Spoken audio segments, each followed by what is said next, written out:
The Kunstberg, Dutch, pronounced ʻkṱnzdbɛrx, listen, or Mont des Arts, French, pronounced dɛzaʁ, meaning hill, Mount of the Arts, is a historic site in the center of Brussels, Belgium. History. The area of the Mont des Arts used to be a densely populated neighborhood.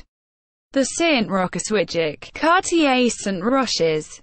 By the end of the 19th century, King Leopold II had the idea to convert the hill into a Mont des Arts and bought the whole neighborhood. After the demolition of the old buildings, the site turned into an ugly urban void because the project lacked sufficient finance to give the area, situated between the Royal Palace and the Grand Place, a better look during the Universal Exposition, held in Brussels in 1910.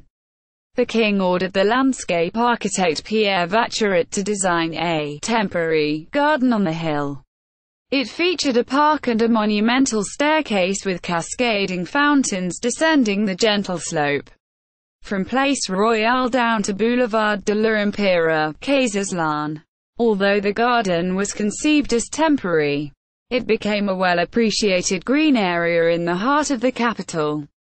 But when the plans for the Mont des Arts came back by the end of the 1930s, this park had to be demolished to create a new square as the center of the urban renewal project. Between 1956 and 1958, the park and its surroundings gave way to massive, severe geometric structures such as the Royal Library of Belgium and the Congress Palace. The new geometric garden on the square was designed by landscape architect René Pescher. Present day, the Mont des Arts offers one of Brussels' finest views. From the elevated vantage point, the famous tower of the Brussels Town Hall in the Grand Place is clearly visible. On a sunny day, the Kunstberg Basilica and even the Athenaeum can be seen. Major tourist attractions are located within walking distance of the Kunstberg, the Musical Instrument Museum, the Royal Museums of Fine Arts, the Royal Palace, and the city's cathedral. The Mont des Arts at the Brussels Tourist Board website.